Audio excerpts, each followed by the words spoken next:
Our craft descends further into the inky abyss, tangled weeds swaying the crushing pressure of the water. Strange creatures emerge from cave mouths, then retreat back into the gloom. We gulp nervously as we contemplate our isolation, but trust our mission leader to get us to our destination safely. We get a message from further in the vessel that we are about to reach the sea floor. We are given a solidified air bubble to equip, allowing us to breathe once leaving the vehicle, and with trepidation, step out onto the silt of the ocean floor. Illuminated by the lights of the parked craft, we glance up and see a shiver of Takea sharks circling around 200 meters above us. Long a menace of the coasts of Mahri Nui, these fearsome creatures have been known to attack Matoran ships for recreation. They have been known to kill Tarakava and Manus in the past, making them one of the meanest Rahi around, and this was pre-mutation. The mutagen of the pit saw them sought out by the fallen warlord Pridak for his new army. Otherwise, the Takea made their home amongst the pillars of salt, the mountain range of the submerged Mahri Nui. The Takea sharks were widespread, venturing into the depths surrounding the pit, as well as the coasts of Matanui and Mahri Nui. When Pridak enlisted the mutated Takea into his army, he had Nocturne use his immense strength to fashion thousands of their teeth into blades for him to use, resulting in a weapon rivaling protosteel in its durability. Takea would prey on anything they could find, but Tarakava were a notable natural enemy. During the Toamari's many battles with the Baraki, the Takea fought with Venom Eels, who formed most of Elek's underwater army. This included a gargantuan eel enlarged by the BIONICLE before it went on to battle the Toa and the ancient Sea Behemoth. On that note, let's look at the Venom Eels.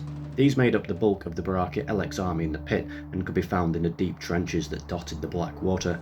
Like so many other creatures in the pit, the specimen of Venom Eel was enlarged by the powers of the Kanoe Ignika to the size of roughly 300 feet. With this enormous size, it gobbled up several Takea sharks as well as Keras crabs before turning its attention to Mahri Nui itself.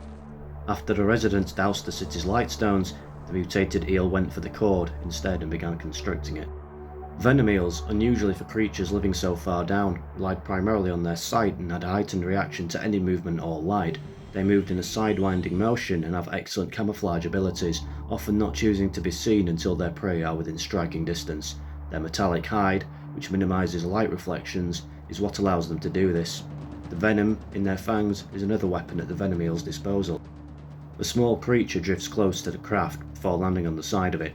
A disproportionately enormous mouth dwarfs his tiny body, snarling. Barely an inch in length normally, don't be fooled by the Gadunka. Its jaws and teeth are very strong for its size. It has a ferocious temperament. They cling to the rocks and corals that surround the pit, claiming them for their own. Much like the Venom Eel, the specimen of Gadunka was enlarged by the Kanoe Ignika and formed a temporary alliance with the former. Despite now being much larger, the Ignika didn't change the Gadunka's personality and sought to keep the mask with the protectiveness it usually reserved for the rock or coral it called home.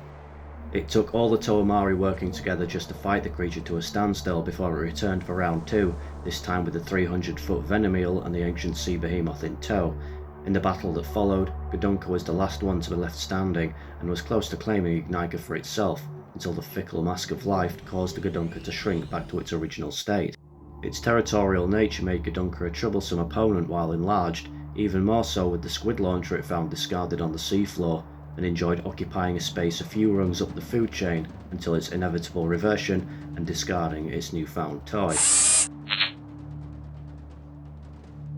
Tortoise here means exactly that, originally land-dwelling Rahi that became aquatic creatures when Mahri Nui sank beneath the waves. These are large and long-lived beasts, with lifespans purported to reach around 100,000 years. The mutagen adapted them to suit their new habitat, and the mightiest of their number was selected by Karapar to be his personal steed.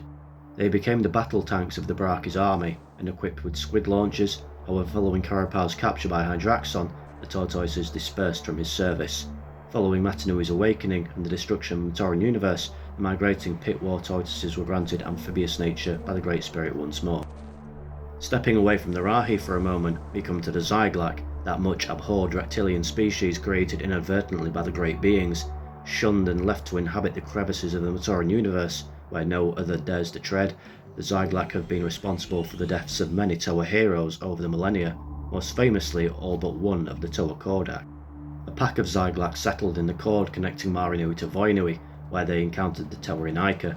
The Toa managed to fight and escape the creatures, but they took Vizon, who was carried away and hid by them until he was freed when the Zyglak was set upon by the other Paraka. It wasn't only Toa who came under attack from these monsters. While being pursued by a band of them during the events of Bionicle Ignition 8 Sea of Darkness, Takea tricked Nocturne into fighting the Zyglak, giving him a chance to escape. It wasn't just under the sea that the Zyglak proved to be a menace. Spiria attempted to use them in order to exact revenge on the Skakdi for causing his expulsion from the Brotherhood of Makuta. However, their ships were routed by members from Elex race while they attempted to invade the island. As these events suggest, the Zyglak were amphibious creatures, adept both underwater and on land, and were largely invulnerable to elemental attacks, as well as unaffected by the mutagenic properties of the pit. As a species, the Zyglak are generally considered to lack discipline, despite being reasonably intelligent. Their weapons are crude but powerful, and have developed their own unique language. After a string of original and unique names, we have the earthly-sounding giant squid. While it might share its name with an earth creature, everything else about it couldn't be more different.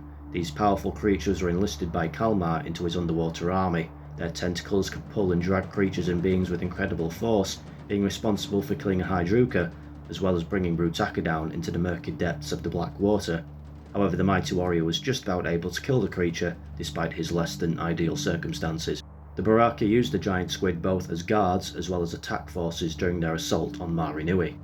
We are notified that our craft will have to return us to the surface shortly.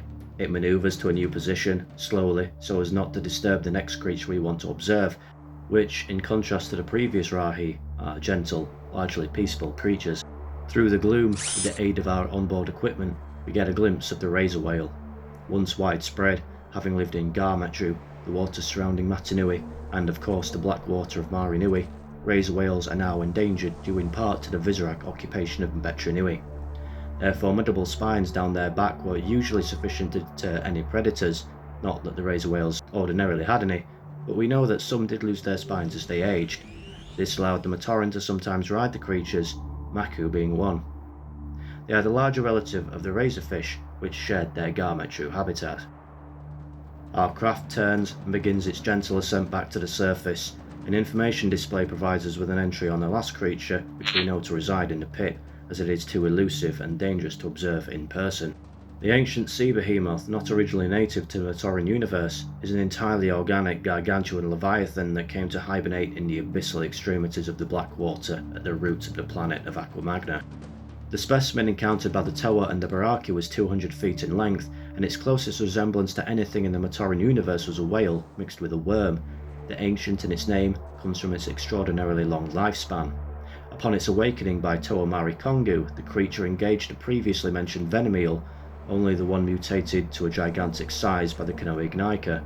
The Baraki fled the battle, however the combined efforts of the Toa were enough to subdue both monsters.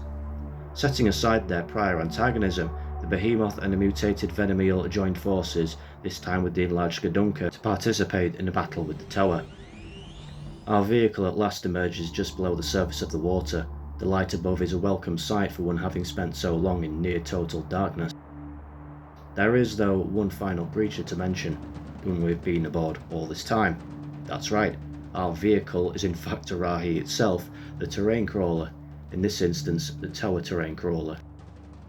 Modified by Axon, this large aquatic Rahi boasted protective armour, internal technological and organic devices, and an assortment of weaponry. Once the modifications were complete, the Order of Matanui, which had initially captured it in the waters around Voinui, kept it in a chamber for later use. Axon would go on to direct the Tormari to where the creature was contained, and use it to descend into the pit to search for the Kanoe Gnaika.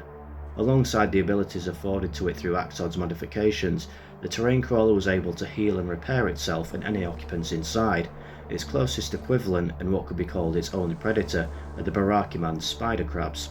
Its natural characteristics include claws, antennae, and capable intelligence, and here it provides transport to our destination and conclusion of our adventure.